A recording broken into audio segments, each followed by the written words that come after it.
All right, guys. I think there's a lot of introduction for me, but the one small correction is I didn't do DDU general. I did DDU emergency. That's a different specialty to general one. But anyway, it covers most of what the general guys do from in terms of renal and all abdominal stuff. Our predominant stuff is abdomen, like your echoes and all those stuff. So this is our kind of bread and butter kind of stuff. Along with me, I do have, because I'm actually working on floor today at this time.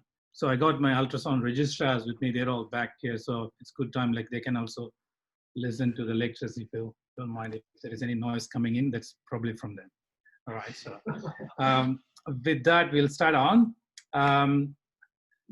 So there is no questions or something like that. You've been trying to get something in. So I looked at few things like my previous lecture, I had to modify a bit for this session. So it's more in the context of what a DDU exam, if it is going to be in critical care side, would look like, or what do you need to know about in that aspect of it. So I've touched some of previous questions and picked up some topics from the previous questions, not from critical care side, mainly from general and ED DDU side. So we can go through that kind of, in that perspective, we can go through and more clinically relevant renal ultrasound stuff. All right. We're not going to cover like all this full scanning protocol, like how the Medicare is going to bill and this and that and kind of thing. So, and we're not going to go through renal artery assessment like stenosis and this and that. That's a bit more specialized into it, renal artery stenosis. We're going to skip that one for today. And we're not going to go into some contrast enhanced ultrasound side. That's a bit more advanced too. So you can pick those things up down the track. So this is a slide, a bit crowded, but this kind of gives you the previous questions that's been asked in a DDU setup. If you look at it a bit more, like predominantly it's about hydronephrosis and what are the hydronephrosis mimics are, and obstructive uropathy in a broad sense, pyelonephritis, renal cysts, renal mass, renal failures, or in a more general clinical oriented side, more like a flank pains or right-sided abdominal pain, left-sided abdominal pain kind of thing in a pregnant woman or non-pregnant woman, those kind of aspects. That's what the previous DDU and general questions were. So we're going to touch on these main topics today and we'll see how we go. All right. I looked at like, when I looked at last night, come across this paper, not a great paper, I should say, but it kind of gives us some perspective of what ICU would potentially want to know when it comes to renal related pathologies. All right. So it's, I don't know, Chinese or something like that. It's a retrospective thing of what they kind of did.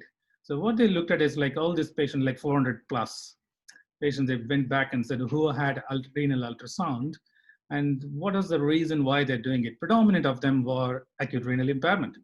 And they found some hydronephrosis and some of the chronic renal impairments, they've actually found some indeterminate kind of, like there's no cause for it, all this chronic renal failure things. And interestingly, UTI, they could actually pick up around 1/3 of them. They can actually find out some kind of like cause for that UTIs or complicated UTIs. So that's something we probably should do more in our clinical setup. Quick technique, you can use curvilinear probe on an abdomen preset to do a renal thing, or if there is dedicated renal preset, please use that if your mission's got it. If it's something like a really young child, you could actually get away with a linear probe with a bit more definition of all the renal parenchymal structures. You keep the patient supine, or my preference is either to roll them to one side or the other. So if you scan the kidneys from the back, you kind of get a better image than you're getting it from anterior-posterior scanning, usually. So scan both longitudinal axis of the kidney and then turn around and take some transverse images too. You need both of them to get a good view on. And once you finish with the kidneys and some color Dopplers, we'll go through those things. And then you come down to the bladder. Ideally, you need a full bladder. If not, you might have to fill them up and try again. You need a longitudinal and transverse views of the bladders with volumes and this and that. We'll go through those. All right, so just a quick brush through on some anatomy of the kidney. I'm sure you all know about this. Just a few points that I want to highlight when you're doing ultrasound is, obviously, that's your long axis. Can you see my cursor running around? Okay, good. That's a long axis of the kidney, like kidney. That's what we're trying to capture in the center of the kidney. So you should see the collecting system coming in, or the renal vessels coming in when you're measuring the length of the kidney. You can't be lateralized. You need to be in the center of the kidney to measure the length. All right, anyway, so that's one thing. So you got a fibrous capsule, which is going to be quite echogenic because of its reflectivity. And you got some hypoechoic cortex below that capsule. And you got more hypoechoic, almost like anechoic pyramids runs in between below that. So this section from the capsule up to these triangular kind of pyramid-shaped pyramids, this tissue is the cortex. And where the pyramids are all running down here, that's your medulla. All right. And you got your sinus or the pelvis area, which has got, again, a lot of fibrous tissues. So it's going to be quite echogenic structure in the center.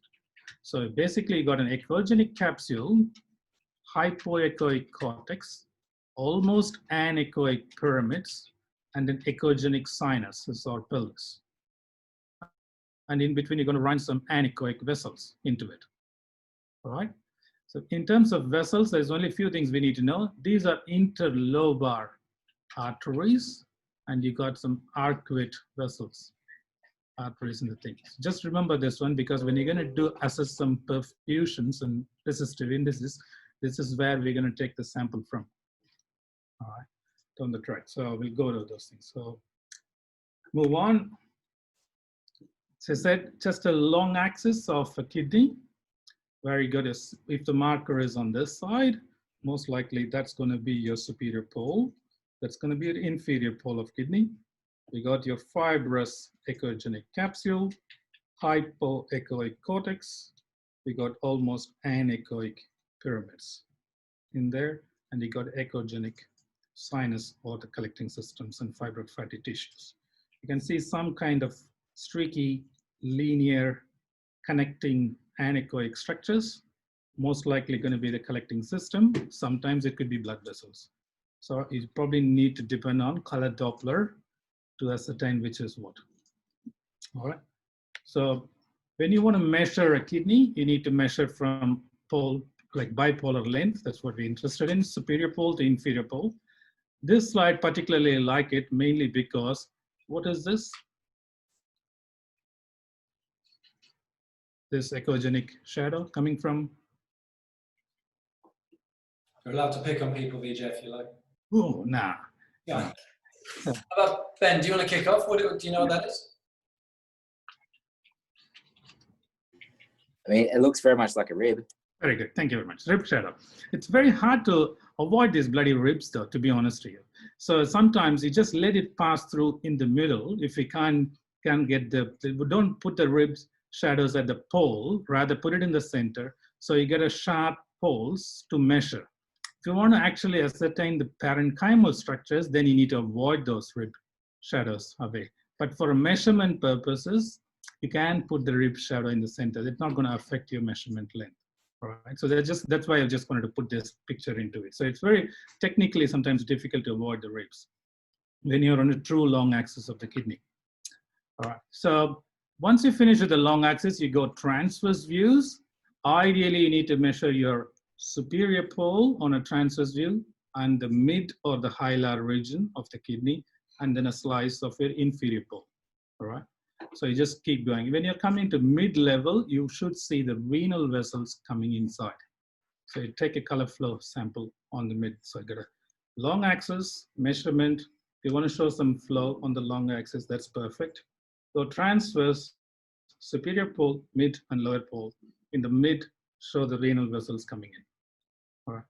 That's your pretty much basic standard imaging set for kidneys are. And you do that in the same thing on the other side too. All right, then you moved on to your bladder after that. Few normals. Size of the kidney, 9 to 13 centimeters length. I like it 9/11. It's much easier for my brain to remember 9/11. So I just go with 9/11. All right, so, but the interesting bit is that the difference from one kidney to another kidney should be less than 2 centimeters. If you're going to say that one is contracted kidney or something like that, the difference needs to be more than 2 centimeters. All right, so that's what it's, and if you're getting a 2 centimeter difference, how about you just redo it one more time, because you may not be in a perfect angle or you haven't captured the entire length of the kidney. Probably redo it one more time just to be sure. Renal cortex, as I said, the echogenicity needs to be more than the pyramid's echogenicity, all right, normally. Renal cortex needs to be slightly less echogenic than liver. When you see the liver, the cortex of the kidney, you don't see it in this image. When the liver comes across there, the liver's echogenicity and the renal cortex echogenicity should almost be the same. All right. If the liver is quite bright and echogenic compared to renal cortex, what does it could potentially mean?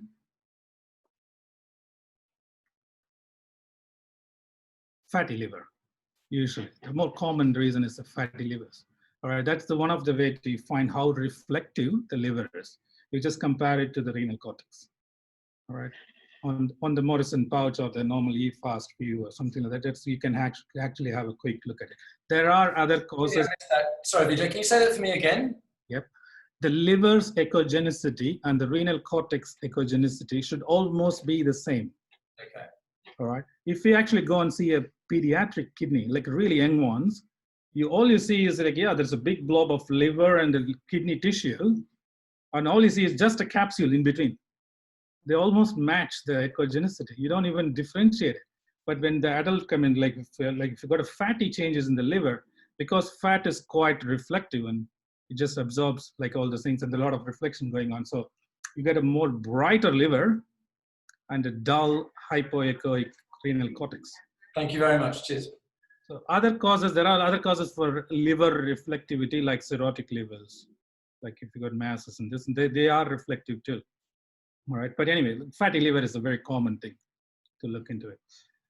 So left renal cortex and the spleen echogeny. That's another comparison between kidney and the spleen and the kidney and the liver from one side and another. How it should look like. Renal sinuses, I told you about, they are fibrofatty tissues, so it should look nice and bright, echogenic inside. All right, good. All right, move on to cortical thickness. As I said, that's your cortex. The yellow line is the cortex. From the capsule to the pyramid, normal is more than 6 millimeters. If we can't see the pyramids for some reason, which is not uncommon, most of the time we can't pick up this because it's getting more echogenic, the pyramids, then you will lose this kind of transition from hypoechoic to anechoic. You might end up only measuring the parenchymal thickness, all the way from the capsule to the bright sinuses. If that's all you can do, that number needs to be more than 1.5 centimeter. You all know about when the cortex can get thinned out, all right? So that's most of your chronic renal failures are. They all have a cortical thinning. There are multiple reasons for it. We're not going to go into the etiologies of chronic renal failure today. And interestingly, severe hydronephrosis. When the collecting systems are all just pushing against the cortex, you get a thinning of cortical thinning as well. All right, so that's one more reason you need to look into it. If there is anything, just stop me, all right, in between, if there is anything that doesn't make any sense. All right, move on to severe like hydronephrosis. That's probably the first thing you need to look at. Like, so far, normal things. Any questions about it? Sorry. Just one question about the color Doppler with renal ultrasound. The scale on the image that you showed before was around 18, I think, for the color scale. Is that typical of what you should be using? You can see that it's a lot of aliasing there. Yeah. Can you see that? So technically, you could have probably gone up in your scale a bit. Okay, but that's around the ballpark, and then you adjust it for the image. But the idea of showing this one is not like actually trying to show where the directional flow is. Is that on a quick look, is that a flow, first of all? And is this image primarily showing we are in the mid part of the kidney? Okay, yeah. rather than what is the actual flow dynamics is. Okay, So, thanks. yeah, you might have to adjust the scale. I totally agree. Yeah. So, all right, and moving on to first pathology, that's your hydronephrosis. All right, so quick schematic. All right, that's your normal kidneys. So obviously you got a capsule, cortex. You've got your pyramids. Very, very important. You need to know the papillae. So we got a pelvis, major calyx areas, and you got minor calyces, and you got this cup-like papilla where this renal pyramids comes and joins there. All right. If you pay attention to that area, in a mild hydronephrosis, you still retain that collecting system structure. Obviously, it's bloated up. It is filled up with urine, but you're still maintaining your major calyceal system, minor calyceal system, and your papillus is still cup. It's in the concave or whatever the shape is, whatever the direction you look at. We call it as concave for the time being, all right, concave shape. All right, so, but if you come to moderate level, you start the papilla almost getting flatter. And we see the pyramids are all getting squeezed completely. All right, but you kind of maintain your cortical thickness still in your moderate level. But when it comes to severe, you lost almost like the pyramids all been completely squashed against the cortex. You got very cortical thinning as well when it comes to severe. All right, so that's the thing. So there are a few types of grading systems. One is like 5-stage grading system. The Swiss guys use it. I think Swiss or Canadian, one of them. But the clinically relevant method is mild, moderate, severe. Just stick on to this mild, moderate, severe, which seems to be much more reproducible from clinical perspective rather than this 5-stage grading systems. So let's go on, like that's what we've been using. Like, so just go on to this one. All right. So mild, retaining the structure, moderate, the papilla is all getting flatter, but still cortical thickness is good. In a severe, you're getting thin cortical thickness. All right, good. Let's see some images. All right, it's already written there, it's mild. All right, so, but anyway, the pelvis is dilated. You still got the major calyceal system there. You still got your minor calyceal system there. And you can see the cup-like papilla there. So the cup's not flipped the other side down. All right, so we're still going to call that as a mild. All right, let's move on to this one. Pelvis is dilated, major calyceal system, kind of minor somewhere there, and the papilla is already flipped to the other side. All right, it's ballooning down, but you got a reasonable good cortex though. All right, we're not thinning it down completely, so we're going to call that as moderate. All right. This almost looks like the cauliflower kind of thing with no cortex thinning, all right? This is typical predominant cauliflower effect, but almost the cortex been completely squashed. So you're going to call that as severe. All right, clear? All right, good. All right, trivia question 1. Is this hydronephrosis? If it is, what grade would you say? Before you want to commit that as hydronephrosis, what else you wanted to do just to confirm it's not one of those mimics?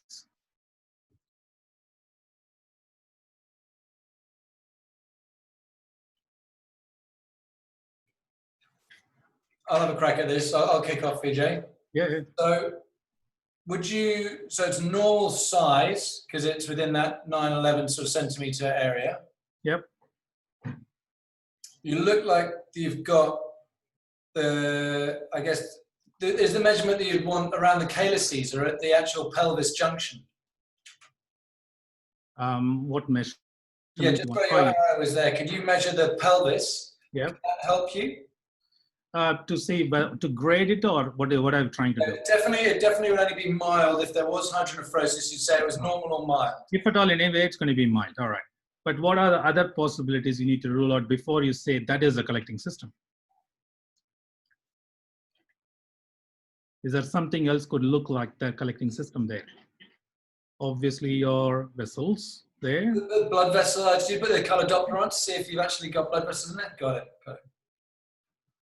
So that's not a blood vessel that we looked at. That is definitely something else, isn't it? Yeah, got it. So there's no flow in that structure there. All right, so far good. All right, but if you look at this side of the kidney, this half of the kidney didn't have that problem. It's just almost at the inferior pole, it kind of sitting in that region there. All right. So when I go transverse, that's your whole kidney is.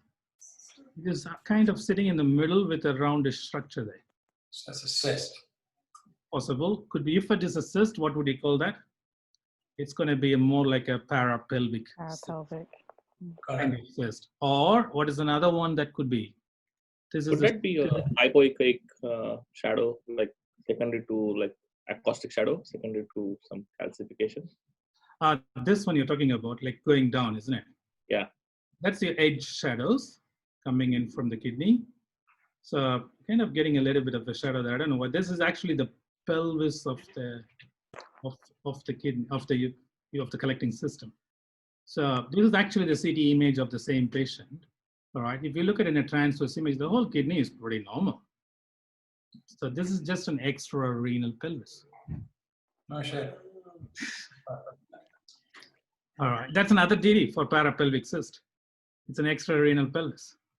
All right. So if we go back there, it almost looks like it's coming from inside, but the kidney wraps around like that. And the pelvis is just, it looks like it's inside the kidney in a longitudinal view. But if you go on a transverse, you can see that it's actually outside the kidney in that view, like in your CT scan. What's the clinical significance of that, Vijay? Nothing. We're going to call that as unnecessarily hydronephrosis.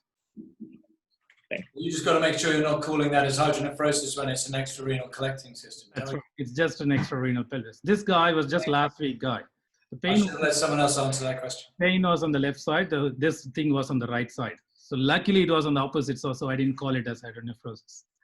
If it is on the same side, I would be quite inclined to get some kind of imaging done. This guy eventually ended up having a CT because the left side had a problem, but that's a different thing. But we didn't call that as a right-sided hydronephrosis because it didn't clinically match.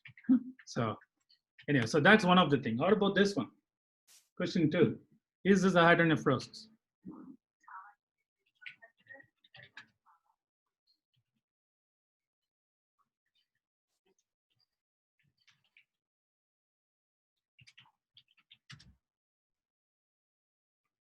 I think you're going to need other views because I guess it could be lots of cysts in there. Very good. So All right. Nothing. The take-home point is, yeah, they got multiple cystic areas in the thing, but nothing is communicating in that image. So that's one of the things you need to look at. This is the parapelvic cysts, multiple parapelvic cysts. All right. Why I'm showing all this thing is hydronephrosis looking structures does not mean it's number one, it is hydronephrosis. Number two, hydronephrosis does not mean obstruction to start off with. And vice versa. Not all obstruction would have hydronephrosis too. Around like 10% of renal calculi actually having a stone in the ureteric calculus doesn't have hydronephrosis, right? So one of the questions, if at all comes up in your exam, would be hydronephrosis mimics. All right, so these are all the possible causes for hydronephrosis mimics. It could be physiological, like pregnancy, especially late pregnancies. Patient who have significant diuresis, like active diuresis going on. Full bladder could have a little bit of a back pressure. Extrarenal pelvis, parapelvic cyst, dilated renal vessels will mimic like a hydronephrotic collecting system. Papillary necrosis, more like an ATN and this and that, they can actually have looks like hydronephrosis, and some reflex nephropathies. Usually those things are long-standing, as I said there before. All right, there are quite a few reasons why you can have. All righty. If in doubt, what are we going to do? If you think it's an hydronephrosis, I'm not really sure whether it's hydronephrosis. So there are a few things you could do to try to crack down whether it's actually hydronephrosis or not. I made up this mnemonics, just doubts.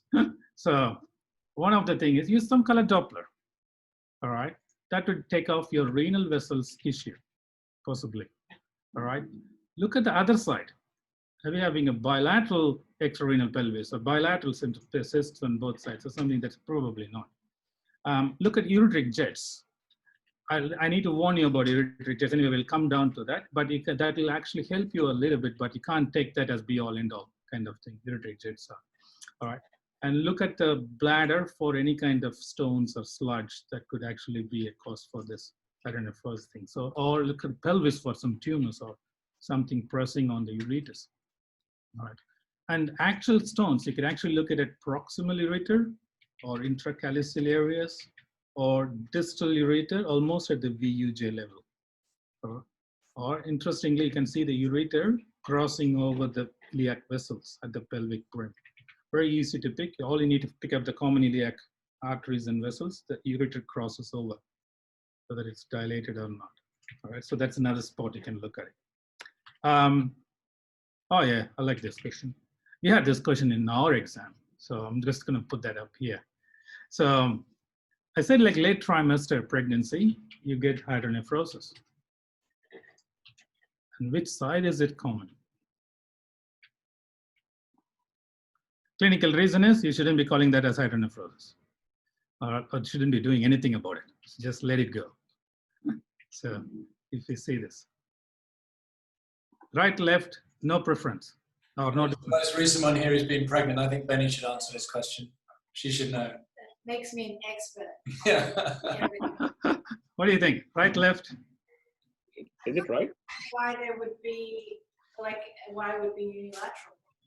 Like, because we're not talking about, like, the renal vein, which is a bit of a cross, but... Because he's more likely to squish the inferior vena cava. Yep, yep. But, I mean, So is you? We call C. We call C. Well, we're saying C. Hey, someone said A. Who said A? I. Very good. A. A. Because don't you give left lateral position during the cardiac arrest to relieve the compression? That means the gravid uterus is tending towards right side. Is it common tendency to fall towards right? That's right. Number one. I don't think that is the right answer. That's a commonly believed answer though. But we don't, like Rumak say, the book, by like diagnostic ultrasound book says the reasons are known. 2/3 of all this hydronephrosis are all on the right side. Right side. So very rarely you see it on the left side, hydronephrosis, or bilateral. The remaining 1/3 is bilateral or left-sided. 2/3 of them are right, just unilateral hydronephrosis, which is very common after almost like 30 weeks. We're talking about 28 to 30 weeks. Not in the early phase. Big tumor in the tummy. Only happens after that. So, right, so all right, let's move on to ureteric jet. I think I need to move a bit faster. You got some ureteric jets here. Where do you look for is the VUJ. How do you find out whether it's an VUJ? You just go transverse view on the bladder. You fan through the bladder till you see something like a small bump that you see 2 bumps come up. It's a VUJ. And you can see the ureter sometimes comes like an hypoechoic line kind of thing through that. It comes in an oblique angle. It just enters into the bladder. You can watch that. So you can see some left-sided jet. That's a right-sided jet. That's a left-sided jet. The both are coming in. We're all sweet, but it's unfortunately not. All right. So you can even see that in 2D. Actually, you don't need a color, but I don't know whether you can see that. There is some jets happening there. There you go. So one. Even in a 2D view as well, but color's much better. Put the scale a little bit down. Don't worry about aliasing in this case. So it's all we need to know is whether there is a jet there or not. All right, so what's the value of these jets?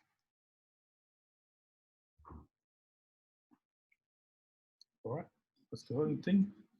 Before I go to the thing, normal, when someone has been well hydrated, kind of thing, you see the frequencies around 2 or more per minute. All right, on either side. But presence of ureteric jet does not rule out obstruction. You could still have partial obstruction, you still get jets. That's number one. Absence of ureteric jet does not always mean obstruction. That means you might be like volume depleted, or you might be looking at a wrong spot to start off with. You're not capturing the jets, probably. All right, so that doesn't mean anything to. In a partial obstruction, interestingly, the jets that come, say for instance, the right side is the affected side, you got a partial obstruction. The left side is normal. you get a very full-on jet on the left side, almost like how the image looked like on this one. This is the right side jet. Let's see that it just shoots all the way up kind of thing. But if you got a partial obstruction, in this case on the left side, you get a very tiny jets comes in. But interestingly, those tiny jets, the frequency of the jets on the partial side is higher. That means you get small jets frequently keep on, but it's letting out the pressure quite often on the partial side. So, but measuring the velocity of people publish papers on velocities of jets, trying to figure out is whether we can identify partial jets based on velocity, that's totally useless. All right, so just eyeball it. If you don't have a jet, then that's you need to call that. So how are you going to call that as an actually absent? You basically need to wait there for 10 to 20 minutes, which we don't have any patience to do that. All right. Or the other option is, at least you need to capture like 5 to 10 jets on the other side, like an unaffected side, and there's no jets on the presumed affected side. Then you should probably call. But having said that, there is significant variation from institution to institution, what the number is going to be, how long you need to wait, and all those things. So there is no clear structure on that. EJ, I don't think there's been a critical care physician who's waited 10 minutes for anything in their life. That's right. So I think like it's pretty hard to call that. All right. So, but if you got both side jets, yeah, kind of, they all looks almost the same kind of intensity jets coming out. Yep, you're sweet. That's all you can take that from a jet. All right. So, all right, stones. All right, as I said before, you could see it in the intracalicularia stones.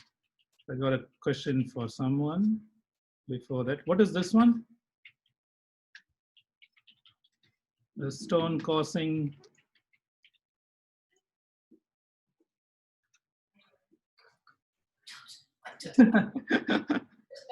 stone causing some artifact. Yeah. It's a color.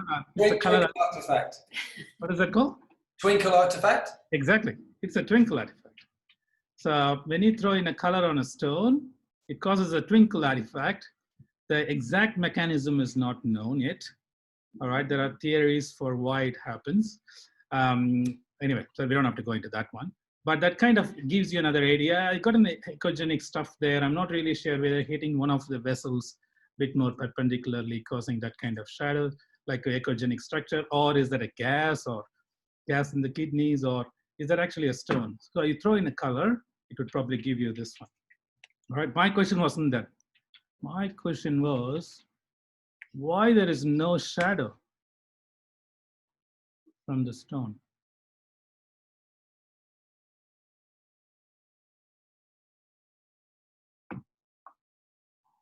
Pin drop silence there.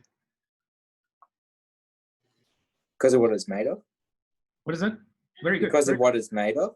Okay, there is a chance that that tissue, whatever the density of that of the stone, may not be actually denser to cause a shadow. Very good, very good. It's the same kind of gallbladder sludge and the stone phenomenon.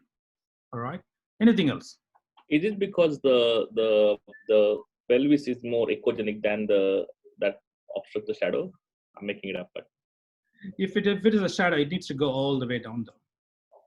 It doesn't matter what the structure here is, because you've never seen that structure anyway. You're not seeing that structure, that means the sound has gone through that, isn't it? Technically in that line of sight, you should not be seeing anything from that. You're seeing this structure, that means there's no shadow.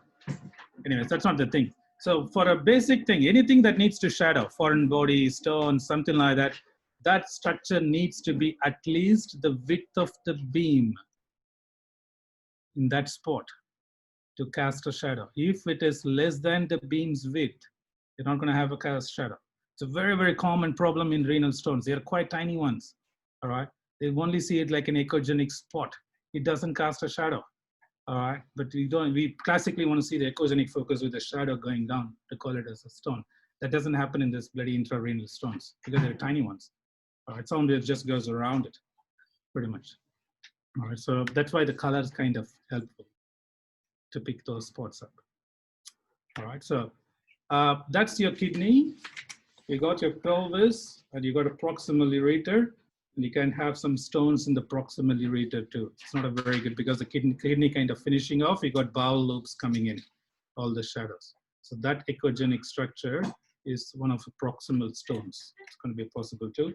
Or you could see some stones in the VUJ. This is the long axis of bladder, sagittal view.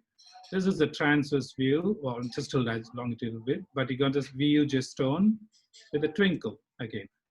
So you could see the stones in VUJ area, or in proximal ureter, all right, or inside the kidney. That's only a few spots that you can see.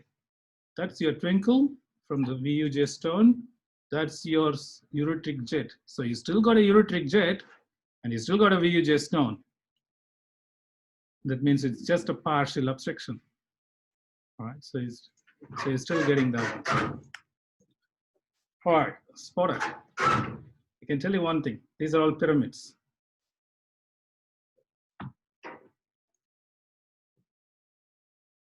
Pyramids need to be almost anechoic, isn't it? Hypoechoic to the cortex. But the cortex echogenicity is almost normal, but the pyramids are brighter. It's a case of this where you will probably see that when you start scanning kidney quite often, this kind of calcified looking pyramids. They're just a case of nephrocalcinosis. It could be as milder as just an echogenic pyramids, or it could even look like a denser structures. It depends upon how denser the calcifications are. Just want to throw in along with the stones. These people are prone to have multiple stones.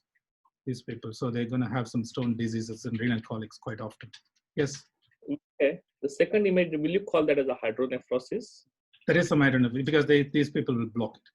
Or this is not a shadow from. You can see a little bit of a shadows coming in, but this is all dilated systems. They're all communicating. Mm-hmm. That's hydronephrosis. I would say moderate. The cortex will be reasonably okay still. All right. So, all right. Moving on to bladder. All right. And you can do a few things in the bladder. Assess the volume. You can just look at the jets. We talked about that before. You can look for slides and stones and mass, and you can look in for IDCs and stents, positions, and all that stuff. All right. Bladder volume. Obviously, we're thinking the bladder is an ellipsoid structure. So we're going to go with this formula: length times width times height times 0.52. That's what the mission's inbuilt formula is. There are some institutions, they are working on a number 0.75 instead of 0.52. All right, but traditionally, most commonly, it's 0.52. That's the numbers. So how are you going to measure it? On a transverse view, you can take the width, the greatest width fan through, see where the maximal width of the bladder is, and you flip it around to sagittal, and then you go the longest diameter first, and then go perpendicular kind of thing before on the deepest pocket. All right, so that's how you get a volume. You don't go into the notes, normal volumes and this and that. You can see bladder calculi very easily. You've got a large structure casting a shadow kind of thing, or you can have some sludge and stone disease in bladder. Sludge will not, they don't shadow. Stones will shadow. Because it's just imagine the concept of sand versus stone. Because it's more like a grainy structure, the sunbeams that kind of goes through it. So you can see the posterior structures. You still see a lot of posterior acoustic enhancement there, but rather than some shadowing with the stones. Right, so. Can I ask, if someone's got a fair amount of blood in their urine, sitting in their bladder, will it look similar to that, or will it be completely different? Okay, what do you think about this one? I got the slide, next one, what you're asking for. What do you think about this one? This is a blood? Can it be a blood? That's a bladder. There is something layering down on the dependent area. Could that be a blood clot? I mean, is it sort of organized blood? Because I mean, acute blood would obviously look potentially the same as the urine, I guess. Exactly. Acute blood will look totally anechoic. Once it starts to clot, it will become echogenic. In this case, it's more like a grainy and moving around structure. So this is almost like small cells, but there could be an acute blood. Yes, possible, not clotted yet, but it's all accumulating, sedimenting down. Or it could, this is the case of pyuria. This patient had pus coming out from the bladder. So it's all white cells, and cells are all sedimenting down there. All right, so, but look at this. Yeah, before we go into that one, how about I just show you this one? This is what you're asking about, Sam. This patient, what do you think about this bladder?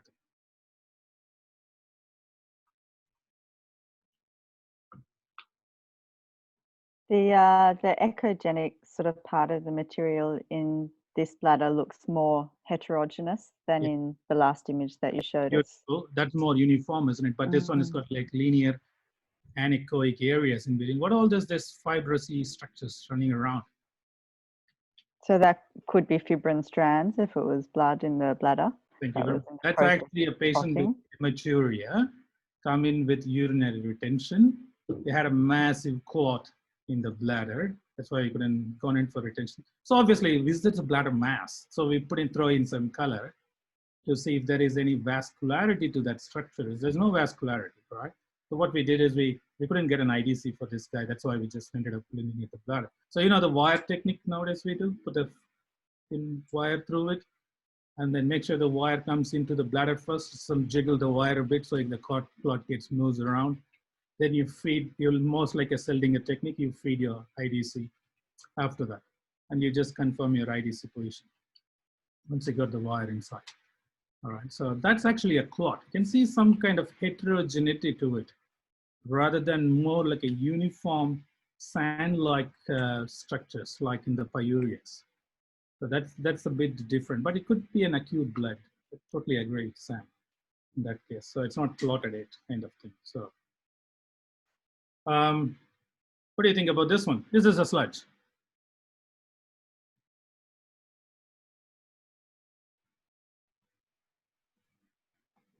It looks like your gain might be turned up too much in the back. I'm wondering. Very good. Anything else could be possible? If I say the gain's okay, it's just for the argument's sake. If I say the gain's okay. Anything else? I need to tell you one thing. One of the person I admire or love is Roger Gent. All right. So Roger Gent is the guy who's like, he's like a guru in physics. All right. So, and then this is his slide as well. So he has given me a lot of his slides to me. So he used it. So this is one of his slides. Is this a slide? Obviously it's not. That's why I put it on.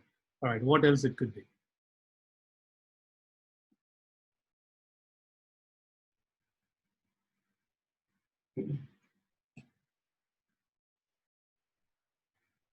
Can it be a slice thickness artifact? Okay. Imagine like we are scanning the bladder transverse.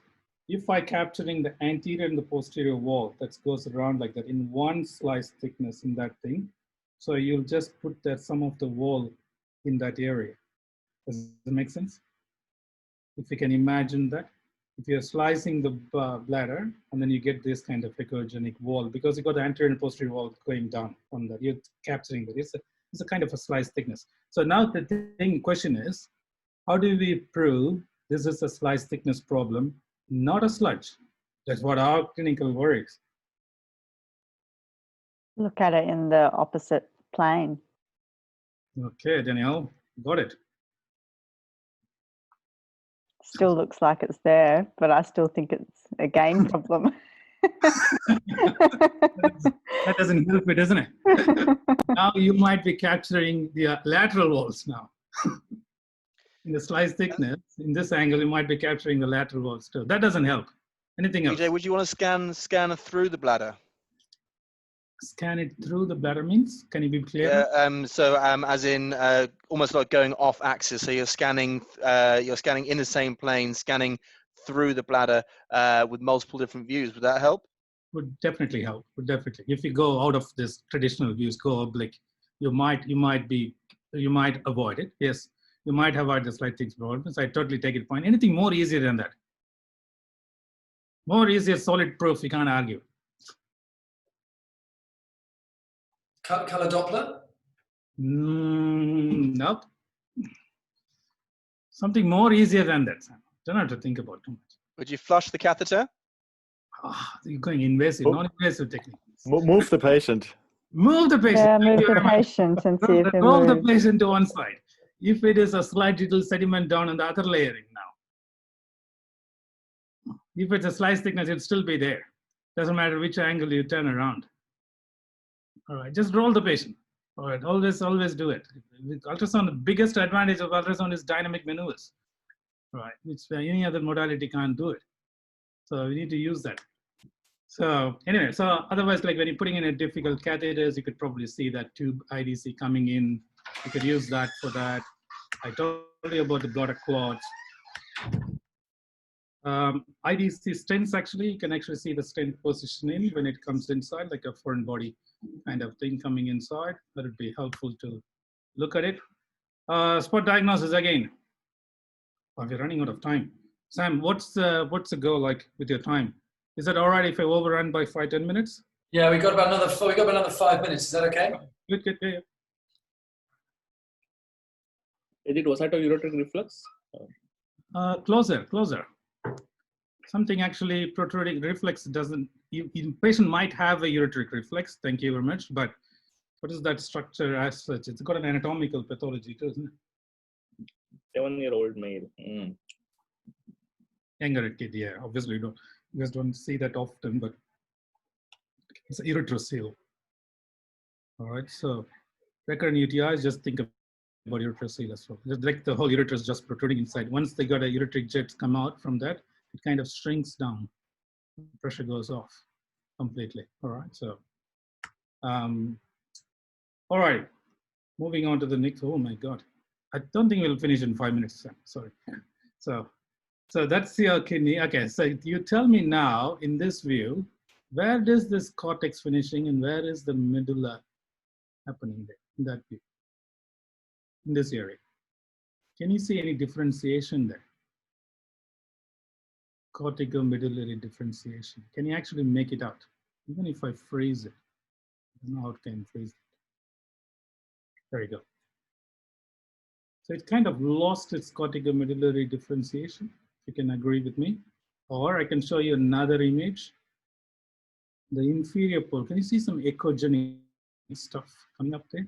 Instead of kidney being completely hypoechoic, if I freeze that, can you see all this echogenic area there? Like a patchy echogenic stuff in the cortex medulla region, all right? So this is all you can see in pyelonephritis. All right, in a nutshell, you may not see anything in pyelonephritis to start off with, unless it's complicated pyelonephritis, then you start to see a lot of changes with it. Most common what the rheumat book says, you see all these things in pyelonephritis. The only thing I can usually make it out is this, loss of corticomedullary differentiation on real time. If you get some perinephric fluid, that's good. If you get some gas in the kidney, that's bad, but you will see those gas in the kidneys. But apart from the compression of renal sinuses, I'm not really confident to make those things up. All right, so anyway, so that's just to remember about pyelonephritis. I think you can crack this one easily. What is this one? Kidney, liver, superior pole of kidney.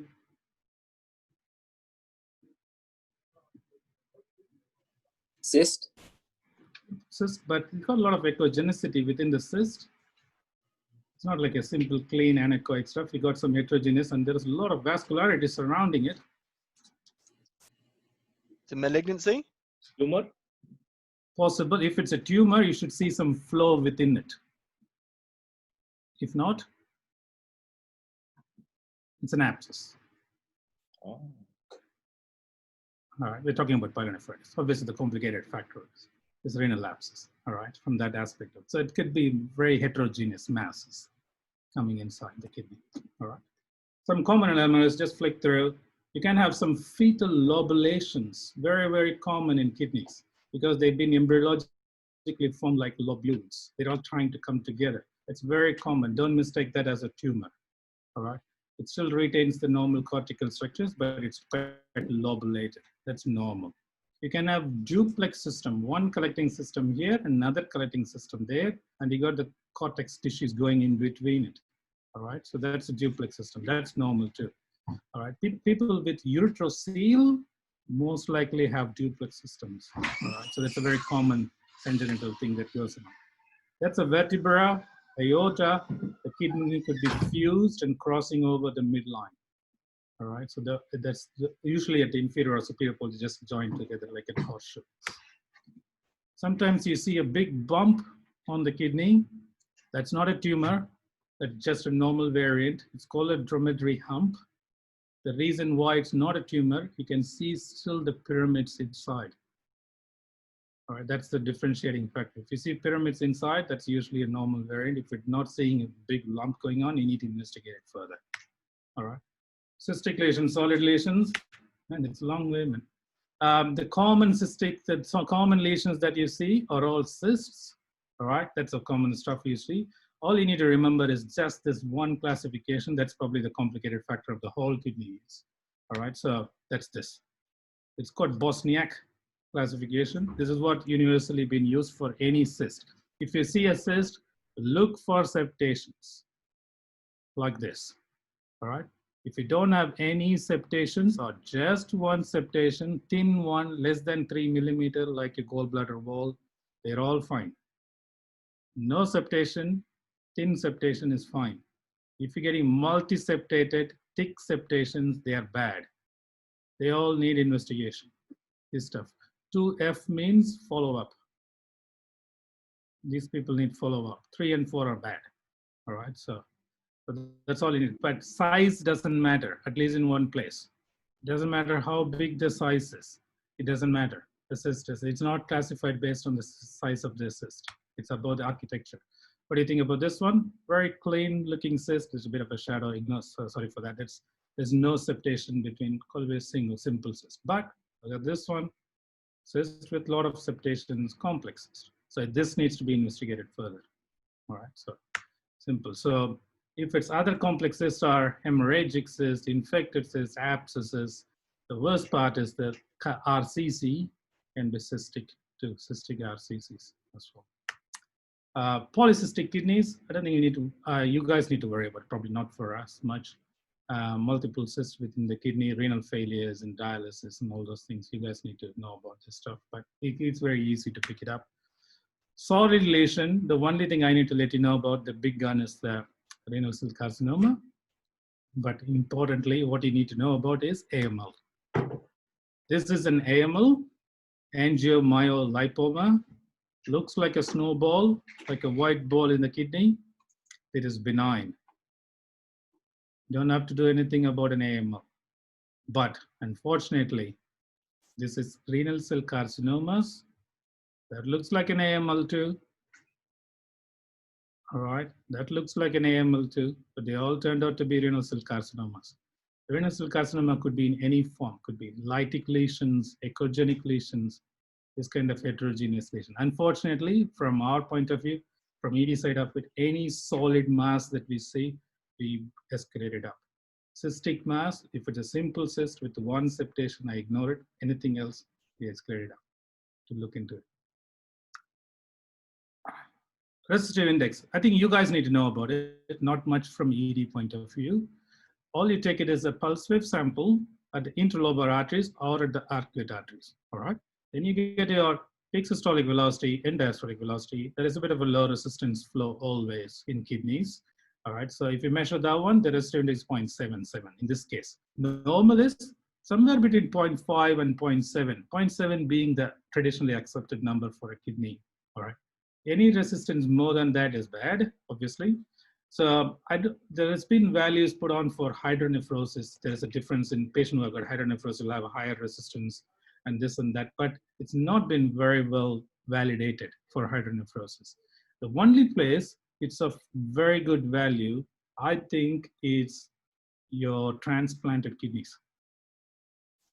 All right, so I think you guys would probably see most of those ones. We don't see that much in ED setup. But if you can see some, if you want to, there's one of the papers that's been published in New England Journal of Medicine, 2013. So their cutoff is 0.8.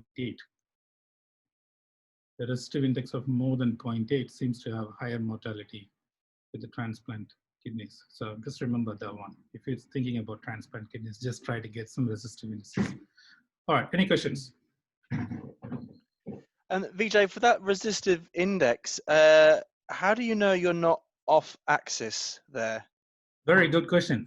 I was just talking about the guys here. Anyway, velocity is angle dependent, but not indices. Resistive index is angle independent. You can mess up with your peak systolic velocity and industrial because your cos theta is not right. But if you actually put it as an index, it cancels it out. So resistive index is angle independent. So because it's a very, very tiny vessel, we're not angle correcting for the tiny vessels, are we? We're not angle correcting. So we're not definitely not in right angle, proper angle. We're not going to be less than 60. But So try and make sure that the image looks as crisp as you possibly can, just to get the best sort of the best borders of the Doppler trace. Is that what you try and do there? Yeah. This is the high Q, like the machine's calculating the thing. You know where the peak systolic is. Put a dot in there. Put a dot in the end diastolic velocity. You get your resistive index anyway. That's the things. Yeah, because RI is angle independent. That's why. All right. Got only 3 more slides or something like that. Just to quickly shout it out. What is the other thing is?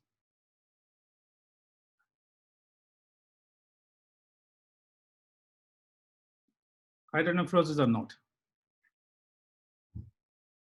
Now everyone's question. Now there's a lot of mimics going into your brain. No, that's what I actually want to achieve. So you can't actually say something that's hydronephrosis unless you've gone through that things.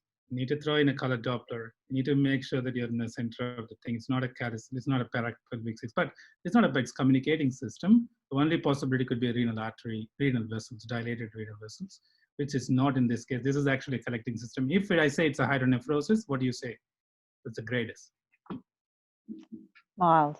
Thank you. Mild hydronephrosis. Good. What are the possibility for this one is?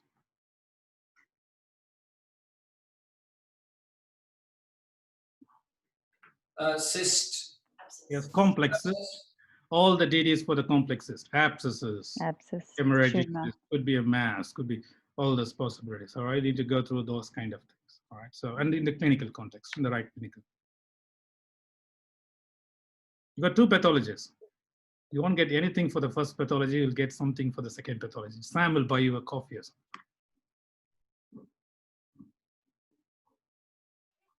Is there a stone there, Vijay? Oh God, you got the coffee bit. There is a stone in there. Technically, if it is an hydronephrotic fluid, you should get posterior acoustic enhancement, isn't it? Mm. Instead, you're getting a shadow. So artifacts are really, really helpful to find the pathologies. So there's actually a stone in there. You're right. You're right. So go on, nag Sam to get the coffee. You've recorded this meeting, haven't you? I don't know. Yeah, no, good. Yeah, I need some evidence. All right, last one. Multiple echogenic stuff within the kidney. Nephrocalcinosis. Anything else possible? Could it be gas within the kidney? Thank you very much. It could be a gas, it could be a calcification, it could be stones. All right, few possibilities again. You need to think about those possible differentials, all right? You can't short it with one thing. What type of cyst it is? Simple. Bosniak 1. Okay, thanks. Simple cyst. Yeah. All right, in summary. Technically easy to perform and interpret because it's a small organ and it looks identical to both sides, which makes it easy. All right, so, and hydronephrosis, just use your simple grading system, mild, moderate, severe kind of thing. Don't go to complicated ones. Think about this mimics. All right, hydronephrosis does not mean obstruction. It could be normal for some people, especially late pregnancy and this and that. Pyelonephritis, you're not going to get much out of pylon unless it's complicated pyelonephritis. All right, so, and calculi, look at that specific spots, intracalyceal, proximal ureter, VUJs, that kind of spots where you're going to look for stones. Ureteric jets, it's only an adjunct. You can't take that to the court. Resistive indices, just reserve it for the grafts kind of things, all right, not for regular use. Just remember Bosniak cyst classification and any solid mass, please investigate further. All right, and one more. Did I put the one more in there? Yeah. This is ED brain. You always need to look for anyone comes in with the renal pathology, try to look at aorta for a AAA or something. All this, remember those red flags for flank pains and all those things. One of them is abdominal aortic aneurysms. So keep that in clinical context here. All right, that's about it, I think, guys. So from my end, so I got some reading stuff. Well, there, Vijay, thank you. That was an absolutely sensational lecture taking us through renal ultrasound. I really mean it. Thank you very, very much indeed. Were there any final questions for Vijay?